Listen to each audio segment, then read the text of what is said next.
여긴 국민 라디오.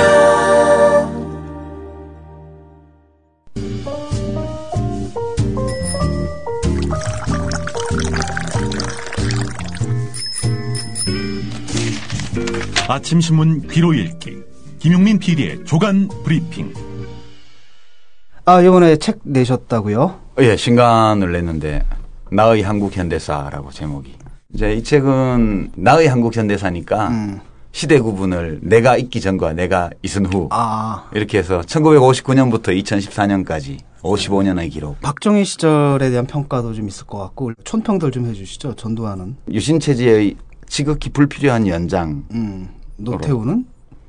왜 있었는지 모르는 정부라고 일반적으로 얘기를 하지만 의외로 네. 가장 저평가된 대통령이라고 봐요. 네, 김영삼 대통령 같은 경우도 많이 했잖아요. 욕을 먹지만. 예, 김영삼 대통령은 그도 한때 정말 멋지고 빛나는 때가 있었다. 그렇죠. 그리고 이제 그 후에 김대중 대통령이죠. 우리 한국 현대사에 자기의 인격을 가장 깊이 각인시킨 인물이 박정희, 김대중 두 사람이다. 사실 오늘의 대한민국은 리더를 기준으로 본다면 이 두 분이 만든 나라라고 해도 좋을 정도 아니겠냐 그렇게 봤죠. 이명박 대통령은? 언급할 가치가 별로 없더라고요. 4대강 말고는. 네. 예. 뭐 노무현 대통령에 대한 평가는 생략하겠습니다. 별로 너무 객관적일 것 같지가 않아가지고. 예, 그 아무래도 그렇죠. 나의 한국 현대사 1959년부터 2014년 55년의 기록. 도서출판 돌베개에서 펴냈습니다.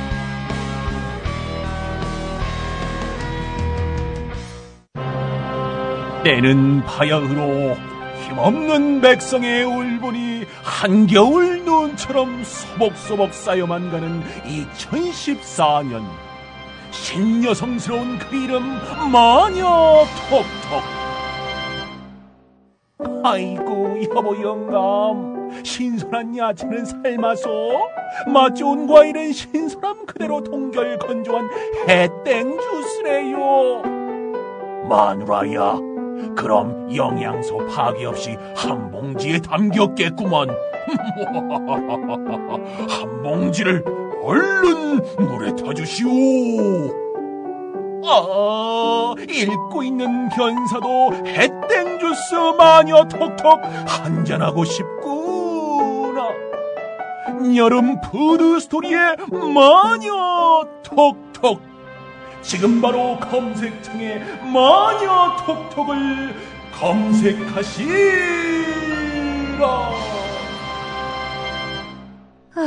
더위와 밤샘 공부에 우리 아이가 하루 종일 피곤한가 봐요. 집에서 잘 때라도 편안하게 푹 잤으면 하는데. 이제 우리 아이 방을 자연 휴양림으로 만들어주세요. 피톤치드 캡슐 톡톡. 강력한 천연 항균은 기본. 피톤치드의 향기로움을 더해 기억력과 집중력을 향상시킵니다. 베개에 톡톡, 이불에 톡톡. 피톤치드와 함께 편안한 잠자리 톡톡. 검색창에 네이처 아이를 검색해보세요. 전국 약국에서도 판매 중입니다. 아참, 수익금의 일부는 국민TV에 후원됩니다. 참고하세요. 네, 8월 7일자 조간신문이 전하는 주요 기사 살펴보겠습니다. 김용민 PD의 조간 브리핑입니다. 안녕하십니까? 네, 안녕하십니까? 예, 오늘도 육군 28사단, 사단이 28사단입니다. 윤일병 구타 사망 사건. 네. 짚어봐야 될 텐데, 이게 좀 세월호 특별법 얘기는 주요 언론에 지금 안 나오고 있는 것 같아서, 네. 뭐, 그런 부분도 있습니다만은 또 이 문제 역시 또 간과할 그런 뉴스는 아니기 때문에, 먼저 좀 자세히 짚어보도록 하겠습니다. 국가의 대국민 책임에서 본다면 세월호 사건과 그리 다른 맥락도 아닙니다. 짚어보겠습니다. 가해자 4명, 이모병장을 비롯한 가해자 4명이 4월 6일 낮 4시 7분부터 윤일병이 의식을 잃을 때까지 25분 동안 무려 64차례에 걸쳐서 무차별 폭행을 가한 것으로 드러났다는 동아일보 기사가 있습니다. 동아일보가 단독 입수한 윤일병 사건 공소장과 1,400여 쪽에 이르는 수사 기록에 명시된 내용이라고 하는데요. 그 전에도 사고 당일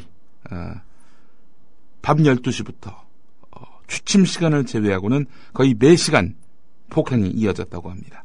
아침 10시 10분쯤에는 가해자 중 한 명인 이묘 상병이 가슴을 많이 때려 윤일병이 숨을 헐떡이고 있어서 진료를 받아야 하지 않느냐라고 말했지만은 받아들여지지 않았다는 겁니다. 그리고 나서 오후에 폭행이 계속되면서 윤일병을 살릴 수 있는 기회는 놓친 것으로 나타났다는 겁니다. 예. 오늘 동아일보가 이 내용을 일면에서 전하고 있는데요. 국방부가 육군 28사단 윤일병 사망 사건과 관련해서 국회에 사실과 다른 보고를 하거나 축소해서 브리핑한 사실이 속속 드러나면서 군의 축소 은폐 의혹이 커지고 있다는 조선일보 오면 기사도 눈길을 끕니다. 예. 군 소식통에 따르면 육군 28사단 헌병대는 지난 4월 15일 군 검찰에 사건을 송치하기 전에 충격적이고 엽기적인 가혹 행위의 전모를 거의 모두 파악하고 있었다고 합니다. 여기에는 지속적인 폭행은 물론이고 치약을 한 통, 그냥 치약을 하나 통째로 먹이도록 했다는 겁니다. 가래침을 핥도록 하는 등 이 4월 15일 군 검찰에 사건을 송치하기 전에 이미 이런 엽기적인 가혹 내용이 대부분 이렇게 파악이 됐다는 겁니다. 하지만 국방부는 엽기적인 가혹 행위의 경우 4월 15일 군 검찰에 송치된 이후 군 검찰이 새로 파악한 것으로 설명해 왔고 지난 4일 긴급 소집된 국회 국방위에서도 그렇게 보고했습니다. 국방위에 보고한 국방 현안 보고 자료에 따르면 4월 15일 이후 치약을 먹이거나 하사가 폭행을 방조한 행위 등을 추가로 확인했다라고 되어 있습니다. 국방부와 육군은 참혹한 진상이 세월호 사고 이후에야 확인돼서 공개할 타이밍을 놓쳤다 이렇게 설명을 해왔지만은 이 또한 사실과 다른 것으로 드러난 셈입니다. 예. 4월 15일에 확인했으니 한마디로 거짓말 해왔다는 얘기 아닙니까? 그렇습니다. 예. 이런 실상이 헌병 보고 개통을 통해서 세월호 사고 이전에 육군 참모총장이나 당시 국방부 장관 김관진 현 청와대 국가안보실장에게 보고되지 않았느냐는 그런 의혹도 규명돼야 할 부분인데 어제 한겨레 보도에 따르면은 김관진 실장은 윤일병 사망 다음 날 보고받은 것으로 이렇게 나와 있죠. 예. 이 조선일보 기사 제목을 보면요. 예. 이런 내용이 있습니다. 네. 군 조사본부가 윤일병 사망 다음 날 예. 당시 김관진 장관에게 구체적 보고를 했고 예. 그런데 지금 청와대 안보실장이죠. 네. 김 실장 측 네. 엽기 내용 없었다. 네. 보고 내용 중에 김관진 실장이 보기에는 엽기적인 내용이 아니라는 건가요? 치약 한 통을 통째로 먹이기, 가래침 핥기.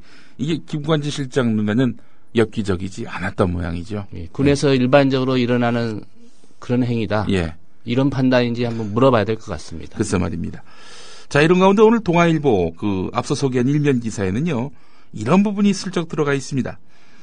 국방부는 4월 김관진 당시 장관의 지시로 전군 가혹행위 실태조사를 실시한 데 이어서 7월 한 달간 특별 부대 정밀 진단도 진행한 것으로 확인됐다. 이런 내용이 있습니다.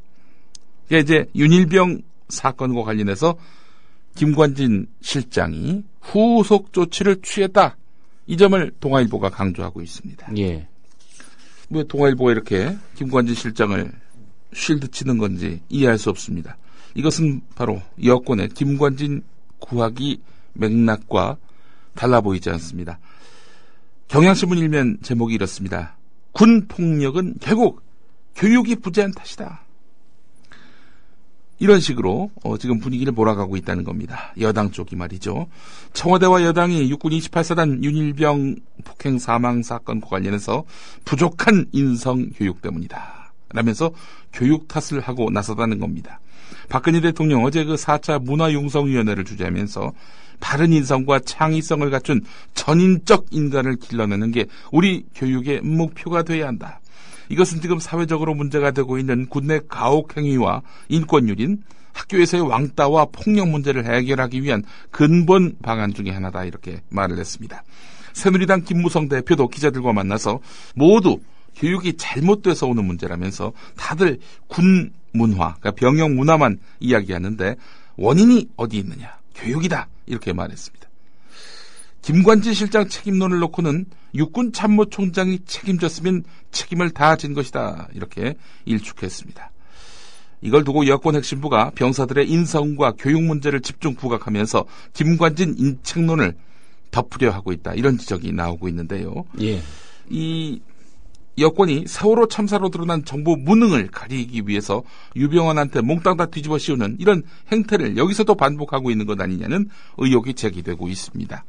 병영 내 폭행에 대한 이런 축소 은폐라는 군의 적폐를 병사 개개인의 인성 문제로 치부하려는 의도가 강하다는 것입니다. 왜 이렇게 군인들 앞에서 철절매죠? 우리 박근혜 대통령이 말이죠. 아버지 때부터 이어져 온 육법당에 대한 아주 전폭적인 신뢰, 이것이 여기서 드러나고 있는 것 아닌가 하는 생각도 해보게 되는데요. 김종대 군사평론가가 한 말이 있습니다. 김관진 실장이 국방장관으로 재임하는 동안 유사 사고가 가장 많았다. 국회 청문회를 열고 김 실장을 증인으로 세워야 한다. 이렇게 말했습니다. 김관진 실장, 이명박 정권 때 국방부 장관이 되지 않았습니까? 예. 강군을 만들겠다. 라면서 군내 민주적 분위기, 이런 것들은 군대다운 군대를 만드는 데 있어서 도움이 안 된다.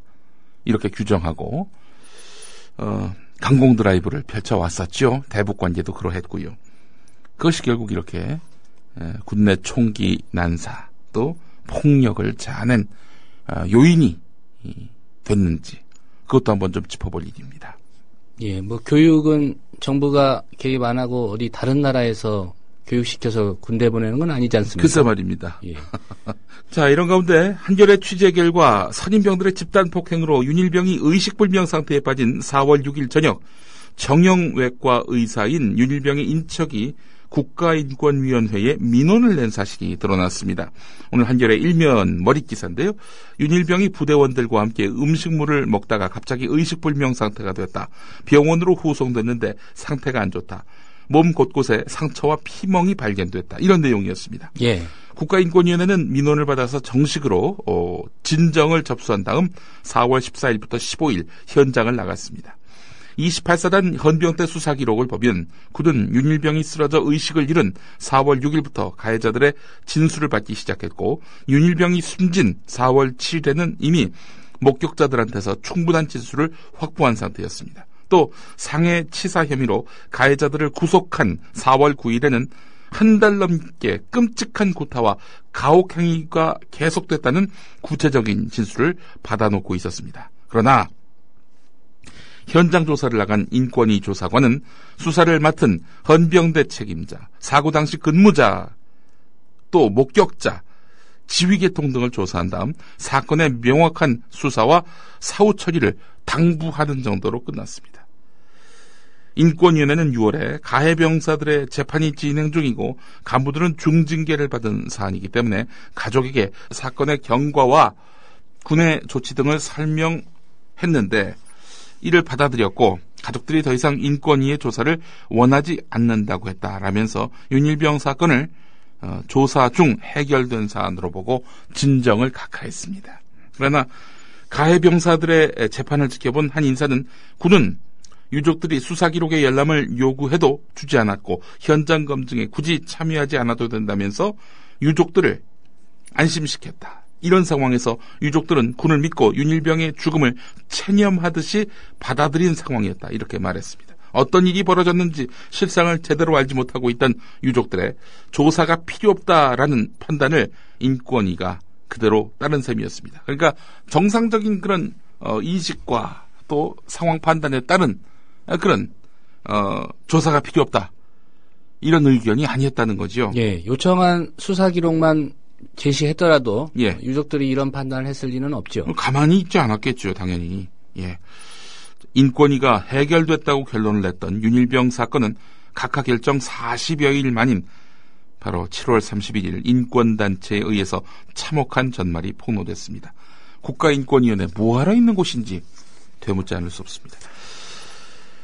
또 다른 윤일병들 이야기가 한겨레 오늘 사면에 실렸는데요. 잠시 후 조상훈의 뉴스바 초대석 시간에 고상만 전 조사관을 통해서 상세히 또 들어보시기 바라겠습니다. 다음 소식으로 넘어가 보겠습니다. 조선일보 신면 기사인데요. 안철수 전 대표 근황입니다. 최근에 측근들을 만나서 우리가 가야 할 길이 많이 있고 얼마든지 갈 수 있다. 앞으로 따로 할 일이 있을 것이다. 기다려달라. 이렇게 말한 것으로 알려졌다는 겁니다. 730 재보선 때 참패를 하면서 새정치민주연합 공동대표 자리를 내놓았던 안철수 전 대표 아닙니까? 예.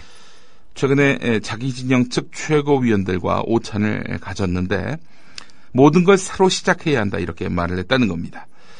안철수 전 대표는 재보선 패배 이후 자택에만 머물지 않고 보좌진은 물론이고 당직자들과 계속 접촉하는 것으로 알려졌는데요. 보좌진과 만나서는 이번 재보선에서 5석 정도는 생각했다. 선전하면은 6석은 가져올 것이라고 봤다. 이렇게 말했다고 합니다.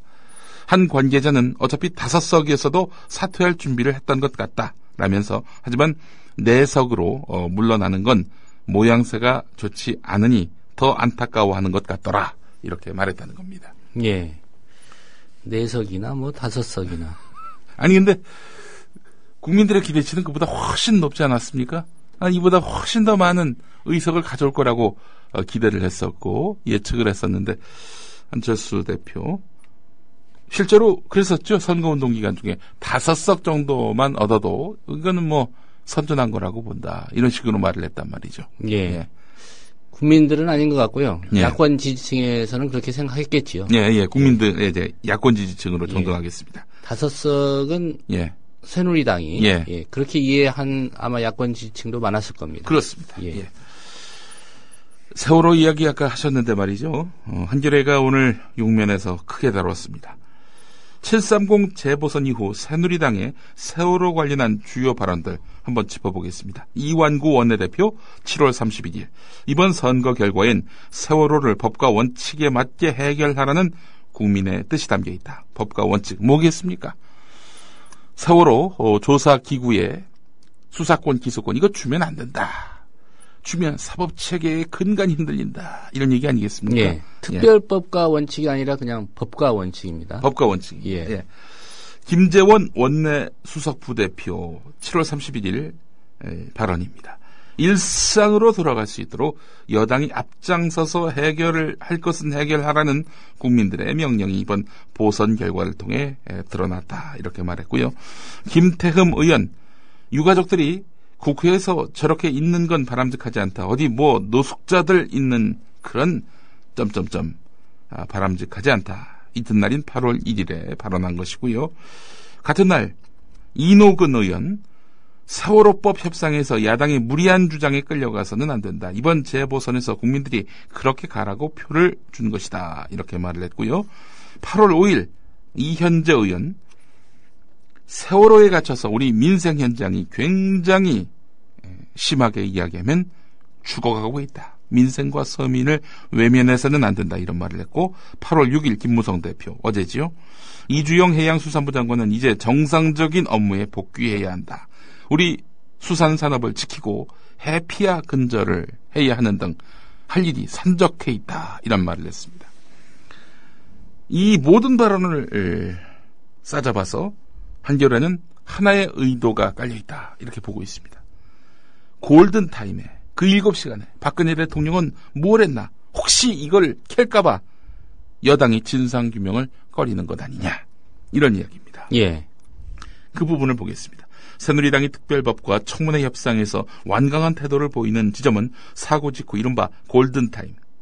사태 해결을 위해 결정적인 초기 시간에 박근혜 대통령이 청와대에서 무엇을 했는지에 대한 진상이 밝혀지는 것을 극도로 꺼리기 때문인 것으로 보인다. 새누리당은 보상 배상의 무게를 둔 세월호 피해자 지원 특위를 본격적으로 가동하기 시작했다. 이것은 세월호 문제 해결을 진상규명과 재발 방지보다는 보상 배상으로 매듭 짓기 위한 수순으로 보인다. 이런 풀이입니다.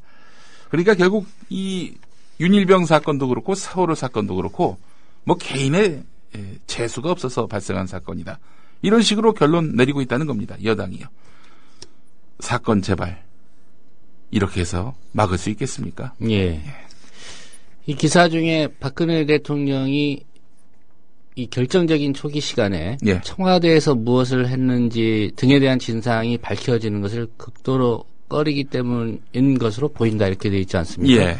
근데 청와대에 있었다는 건 확인이 된 겁니까? 글쎄 말입니다. 예. 아니 그 김기춘 실장이 어디 있는지 모르겠다 이렇게 말했거든요. 예. 청와대에 있었으면 청와대에 있었다 이렇게 말하지 않겠냐 이겁니다. 예. 이게 뭐 기사가 그런 확인된 사실을 바탕으로 쓴 건지 좀 궁금해서 제가 다시 한번 짚어봤습니다. 이런 맥락은 아닐까요? 청와대에서 마땅히 뭔가를 했어야 되는데 뭔가를 했어야 하는데 하지 않은 것 이것을 캐려는 것 예. 이걸 꺼리고 있다. 예. 이런 맥락으로 뭐 청와대에는 있었는데 무엇을 했는지는 모르겠다. 이런 취지라기보다는 예. 뭐 그런 맥락이 아니겠나 싶습니다. 어제 명량이라는 영화를 관람한 사람이 있습니다. 바로 저고요. 그리고 박근혜 대통령입니다. 뭐 같이 본 건 아닙니다. 예. 저는 우리 합정동 국민TV 이 사옥이 있는 근처에 영화관에서 봤고 어제 박근혜 대통령은 여의도의 영화관을 방문했군요. 이순신 장군의 갑옷을 안석기 씨가 상영관 앞에서 소개했다고 합니다. 영화에 사용된 갑옷으로 투구를 포함한다면 무게가 20kg이다 이렇게 말을 하니까 아이고 무게가 이걸 입고 영화를 찍었다는 말입니까? 이런 이야기를 했다고 합니다. 한편 청와대 민경욱 대변인은 명량 관람에 대해서 국가가 위기를 맞았을 때 민관군이 함께 위기를 극복했듯 경제 활성화와 국가 혁신을 한 마음으로 추진하자는 메시지를 전하는 의미가 있다. 뭐 이렇게 말을 했다고 하는데 민관군 중에서 관이 나온 내용이 있었나요? 예, 관은 이제 굳이 따지자면 예. 선조일 겁니다. 예. 선조 임금. 예. 수군 없애고 빨리 육군에 합류하라고 했던 선조 임금. 네. 예, 여기서 관이라고 하면 이제 박근혜 정부겠죠. 예. 민관군은 아니었죠. 한마디로 얘기해서. 예. 영화 보시면 알 겁니다. 예. 한겨레 이면에 명량 흥행 돌풍 분석 기사가 있습니다. 참고로 어제 좀 시간이 됐으면 국민일보 일면에 실렸던 명량 사실과 또 영화 속 허구 예. 이걸 분석한 기사도 소개해드리려고 했었는데 어제 국민일보 일면 기사 한번 살펴보시기 바라겠습니다. 오늘 한겨레 이면 기사는 명량이 왜 흥행하고 있는지 분석한 내용이 있습니다. 누구도 책임지지 않는 현실, 이런 현실에서 이순신의 리더십이 주목받고 있다. 이런 얘기입니다. 11척의 배를 뒤로 하고 적진에 뛰어든 대장선의 의로운 싸움이 연일 새로운 기록을 쓰고 있다. 이렇게 기사가 시작됩니다. 지난달 30일에 개봉해서 어제 오후 관객 700만을 돌파한 김한민 감독의 영화 명량은 이번 주말을 거치면서 가장 빠른 속도로 역대 12번째 1000만 관객 영화가 될 전망이다. 이런 전망입니다. 무릇 장수된 자의 의리는 충을 쫓아야 하고 충은 백성을 향해야 한다. 이런 대사가 회자되고 서점가까지 들썩이게 하는 이런 이순신 신드롬. 여기에는 세월호 참사 이후 우리 사회의 근본적 위기에 대한 자각과 함께 지도층에 대한 짙은 불신감이 깔려있다. 뭐 이런 이야기입니다. 현실 정치를 이끄는 사람들에 대한 배반감과 불신이 영화를 더 잘되게 하는 것 같다라는 그런 한 시민의 이야기가 있었는데요. 백성이 있어야 나라가 있고 나라가 있어야 임금이 있다는 대사에 울컥했다. 사건 사고가 끊이지 않는데 누구도 책임지지 않는 현실에서 이순신 리더십이 주는 울림이 크다.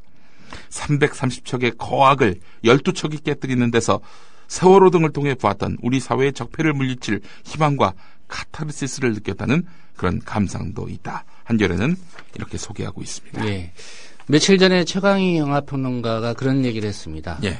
극장에서 눈물 흘리고 감동하는데 그치지 말고 예. 보고 나서 현실에 이 감동을 적용하라는 얘기지요. 세월호 특별법 통과를 위해서 뭔가 힘을 보태든 예. 현장에 나가든 예. 그렇게 해야 그 감동의 효과가 실생활에 반영이 된다. 예. 이런 좀 지적을 했었습니다.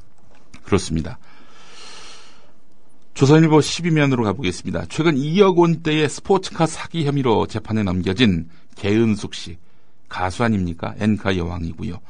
개은숙 씨 사건의 실질적인 주범, 그 사람은 바로 박근혜 대통령 오촌 조카 김모 씨인 것으로 알려졌다는 오늘 조선일보 12면 기사도 주목됩니다. 예. 김 씨는 박정희 전 대통령의 셋째 형 박상희 씨의 차녀 계옥 씨의 장남인데요. 이 상희 씨의 그러니까 박정희 대통령의 형의 딸, 그러니까 박상희 씨의 딸 중에는 김종필 전 총리의 부인인 박영옥 씨도 있죠. 예. 장녀가 박영옥 씨고 차녀가 바로 박계옥 씨인데 박계옥 씨의 장남, 이 사람이 바로 개은숙 스포츠카 사기 사건의 실질적 주범이다, 이런 이야기입니다. 박근혜 대통령과는 오촌 사이고요. 오촌 사이입니다. 예. 박근혜 대통령 오촌은 지난해 5월 개은숙 씨와 함께 서울 강남의 한 수입차 매장에서 개은숙 씨 명의로 한 달에 382만 원씩 60개월 계약으로 2억 원 상당의 포르쉐를 리스했습니다. 신용불량자였던 박근혜 대통령 오촌은 개은숙 씨에게 명의를 빌려달라고 부탁했고, 수입차 매장 직원에게는 개은숙 씨가 제주도 한 호텔에서 공연을 해주는 대가로 2억 원을 받기로 했다라는 내용의 위조 계약서를 제시해서 신뢰를 얻었다고 합니다. 차량을 실질적으로 이용한 박근혜 대통령 오촌은 리스대금 2개월치를 냈을 뿐 나머지는 지급하지 않았다고 합니다. 그래서 매장 측은 명의자인 개은숙 씨와 이 박근혜 대통령 오촌을 고소했던 것입니다. 예. 근데 이 박근혜 대통령 오촌에게 사기를 당했다는 또 다른 피해자가 있다고 하네요. 기사를 보니까 말입니다. 박근혜 대통령 오촌은 박근혜 대통령과의 관계를 들먹이면서 10여만 원에서 수억 원에 이르기까지 사기를 일삼아온 파렴치범이다. 이 박근혜 대통령 오촌의 행적을 생각할 때 개은숙 씨가 억울하게 당했을 가능성이 크다, 이렇게 이야기를 했다고 합니다. 예. 예. 이 친인척 비리 아닌가요? 정권 말 때나 드러나는. 예. 동아일보 13면으로 가보겠습니다. 이게 지방판에 실린 내용인데, 청주 서문시장 안에 삼겹살 거리가 있는 모양이죠. 얼마 전에 박근혜 대통령이 여기를 잠깐 들렀는데, 들른 다음 박근혜 대통령 효과로 매출이 껑충 뛰었다, 대박이 났다, 평일에도 손님들이 북새통이다, 이런 기사가 실렸습니다. 이게 어디서 이런 내용이 있나 봤더니 이 김상돈 서문시장 상임회장이 한 말에서 나왔네요. 대부분의 식당 매출이 박근혜 대통령 방문 이전보다 배 이상 늘었다. 특히 박근혜 대통령이 직접 찾은 식당과 SBS 드라마 출생의 비밀을 촬영한 식당 두 곳은 손님들로 넘쳐난다, 이렇게 말했다고 합니다. 예. 자세히 짚어보면 이게 박근혜 대통령 효과인지 SBS 드라마 효과인지 불분명해집니다. 자세히 들여다보면 말이죠. 자, 그런데 올 3월 3일에 연합뉴스 보도를 보니까 청주 서문시장 삼겹살 데이의 즐거운 비명, 이런 제목의 기사가 송고가 됐고요. 7월 3일에 충청북도가 세월호 참사 위축을 극복하기 위해서 소비 심리를 살리기 위한 차원에서 공무원 100여 명이 함께 이 삼겹살 거리에서 시식회를 했다, 이런 내용이 또 담겨 있습니다. 예. 박근혜 대통령 효과다, 이건 뭐 어디까지나 이 상임회장이 한 말, 이건데 동아일보뿐만 아니라 여러 여타 신문들, 또 연합뉴스까지도 박 대통령 효과 덕 아니냐, 이런 분석을 내놓고 있습니다. 실제로 그렇다면 전국을 누비면 되겠네요. 전국을 누볐지 않습니까? 예. 뭐 김포도 갔었고요. 경제 그러면 살아날 테고요. 예. 예. 대통령이 딴 일 안 하고 그것만 해도 대통령이 할 일 하는 거네요, 보니까. 예. 중앙일보 오늘 2면을 보니까 말이죠, 속보이는 기사가 실렸습니다. 123층 타워와 별개의 건물인데 1000개 입점업체 속탄다. 어디 이야기일 것 같으십니까? 승인이 안 난 제2 롯데월드 쇼핑몰을 말하는 겁니다. 석 달째 개장 대기 중인 상인들, 이러다가 추석 대목까지 놓치면 어쩌나, 이 고민을 하고 있다고 합니다. 이 고민 참 안타깝게 생각을 합니다. 그런데 전문가들이 끝까지 안전대책 챙겨야, 이렇게 말했거든요. 결국 전문가들의 이런 쓸데없는 그런 걱정, 기호, 이것 때문에 지금 입점업체들이 속탄다, 이런 내용입니다. 이 기사를 통해 중앙일보가 하고 싶은 이야기는 무엇일까요? 오픈해라, 그냥. 근데 123층 타워와 별개 건물이지만 붙어 있거든요. 만약에 123층 타워에서 무슨 일이 발생한다든지, 예를 들어서 또 인근에서 요즘 싱크홀이 계속 발견되고 있고 또 사단이 나고 있는데, 만약에 이 근처에서 또 그런 비슷한 사고가 발생한다? 그때는 어떡할 겁니까? 이 정말 끝까지 안전대책을 챙겨야 한다는 전문가의 말이 맞는지, 예. 쓸데없는 걱정하지 말라는 중앙일보의 의도가 맞는지. 제목이 잘못된 거 아닙니까? 123층 타워 바로 옆 별개 건물인데 이렇게 해야죠. 그래야죠. 사진 실어놨는데요. 글쎄 말입니다. 예, 사진만 봐도 바로 옆이라는 거 알 수 있겠는데. 네. 그럼에도 불구하고 이 중앙일보는 결국 롯데 측을 대변하기 위해서 기사를 실은 것이 아니겠는가. 며칠 전 조선일보도 기사도 그러지 않았습니까? 별 문제가 없는데 박원순도 괜찮다고 했는데. 이런 가운데 오늘 경향신문 14면을 보면은 제2롯데월드 공사 전 환경 영향평가를 당연히 해야 하는데 이게 부실했다는 겁니다. 인근 석촌호수 또 지하수의 흐름 분석도 안 했다는 겁니다. 그래서 지금 석촌호수 수위가 점점 빠지고 있고 그래서 싱크홀이 발생하고 있는 것 아니냐 이런 우려가 커지고 있는 거 아니겠어요? 이와 관련한 환경 영향평가가 사실상 없었다는 내용입니다. 오늘 관련 기사가 13면에 있고요. 간단하게 제목만 보겠습니다. 오늘 인사청문회를 하는 황우혁 교육부 장관 후보자와 관련해서 경향신문과 한겨레가 의혹을 또 문제를 제기했습니다. 우선 경향신문. 기독교 학교에 대해서 정부가 지원을 하되 간섭하면은 안 된다. 뭐 이런 식의 그 종교 편향 교육권을 노출했다는 것으로 드러났다는 겁니다. 기독교 학교는 왜 지원해야 됩니까? 뭐 종교 학교로서 사회 공익적인 역할을 많이 하고 있다. 뭐 이런 이야기인데 황우여 장관 후보자 자체가 교회 장로 아니겠습니까? 예. 인천 연수구가 지역구긴 하지만은 다니는 교회는 서울 충무교회 장로입니다. 기독교 대한성결교회 장로인데 뭐 개신교 관련한 여러 역할들을 그동안 해왔죠. 국회 국가조천기도회에서 회장도 맡았었고요. 예. 기독교 학교 지원은 뭐 하나님께서 다 해주시고 있을 것 같은데. 글쎄 말입니다. 특별히 또 정부가 지원해야 되는 뭐 이유가 설명이 좀 안 되는 것 같습니다. 네. 한겨레 이면을 보면은 황우여 후보자의 아들이 차명진 당시 한나라당 국회의원 배우자가 운영하던 노인복지시설에서 공익근무요원으로 11개월 동안 복무한 사실이 확인됐다는 그런 내용이 있습니다. 지금껏 이 시설에 배치된 공익근무요원은 황우여 후보자의 아들과 함께 배치된 다른 한 명뿐이기 때문에 이거 특혜 의혹 아니냐 이런 얘기가 나오고 있습니다. 시점은 2009년에서 2010년 사이입니다. 예. 오늘 여기까지 하겠습니다. 네, 김용민 PD의 조감 브리핑이었습니다. 잘 들었습니다. 예. 대통령의 눈물 몇 방울에 이미 완전히 침몰한 세월호는 또 한 번 물속으로 가라앉았습니다. 수학여행을 가던 길이었는데 정말 다행스럽습니다. 전원이 다 구조됐다는 소식, 이 소식 전해드립니다. 군 당국은 해군 함정들은 물론이고 육군과 공군까지 동원 가능한 모든 전력을 침몰 사고 현장에 급파했습니다. 그 담화 내용을 보면요, 예상을 뛰어넘은 일종의 국민들한테 좀 충격을 좀 준 것 같습니다. 그런 면에서 본다면 대통령의 이제 담화는 매우 성공적이었다, 저는 그렇게 보여지고요. 유병헌 씨의 도피를 돕다가 체포된 30대 여성 신모 씨의 모발과 순천 별장에서 가져온 체액이 묻은 휴지의 DNA 검사 결과가 언론이 사회의 공기라고요? 갈 길을 잃어 표류하면 흉기가 될 수 있습니다. 권력과 자본으로부터 완벽하게 독립한 협동조합 언론, 미디어 협동조합. 조합원이 돼 썩지 않도록 계속 커가도록 힘이 돼주십시오.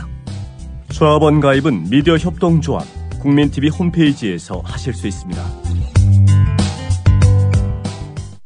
지휘관의 관리에서 벗어난 생활관은 개인의 생활이 보장되는 곳이 아니라 죽음이 엄습하는 공포의 장소였습니다. 문제를 개선하려는 병사도 집단 따돌림에 견디지 못해 폭력에 동참하는 악순환이 반복됩니다. 아무래도 한 공간에 계속 있으면 마음에 안 들고 하면 맞는 거죠. 자기가 올라가도 계속 똑같이 하는 거고. 병원에 입원한 김모 일병의 사진입니다. 눈 아래 뼈가 골절됐고 가운데 이마뼈 일부도 함몰됐습니다. 지난달 24일 경기도 안양의 모 부대에서 선임병의 지시에 인상을 썼다는 이유로 폭행을 당했습니다. 동료가 있는 애를 내 문으로 문을 닫고 먼저 목을 조인 다음에 안경 낀 애를 눈을 가격을 했어요. 남양주에서는 지난해 12월과 지난 3월 전모 일병이 구타를 당한 사실이 뒤늦게 알려졌습니다. 선임병 7명이 몽둥이로 엉덩이를 때리고 부모 욕을 하라는 가혹행위를 하기도 했습니다.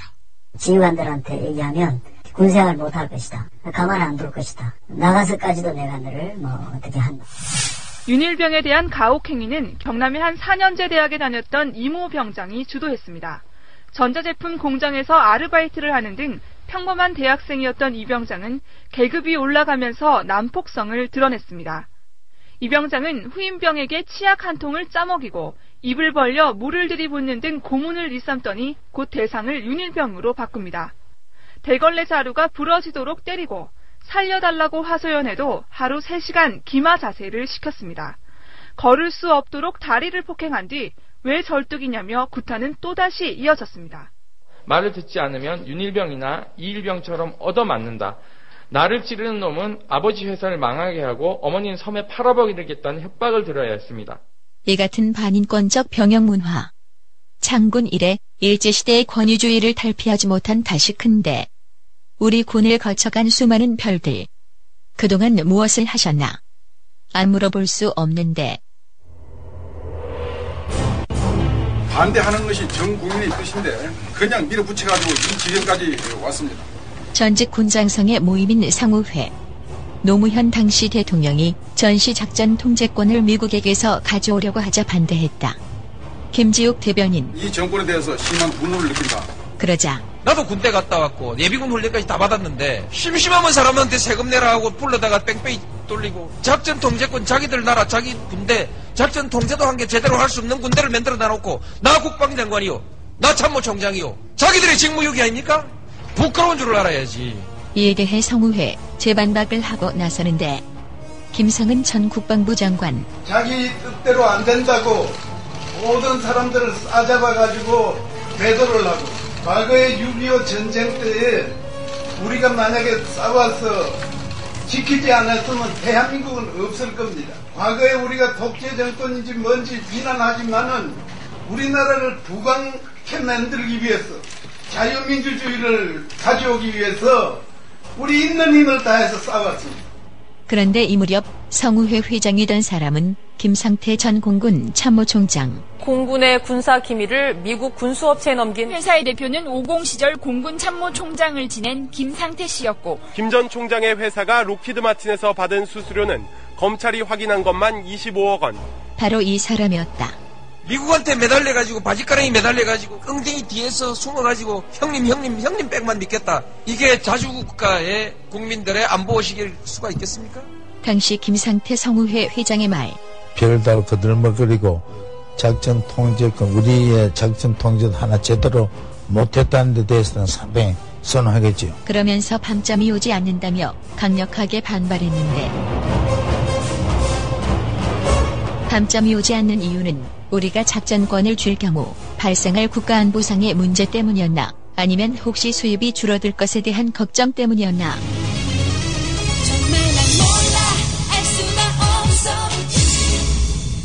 그렇게 별들 달고 그드럭거리고 말았다는 얘기입니까? 자기들의 직무유기 아닙니까?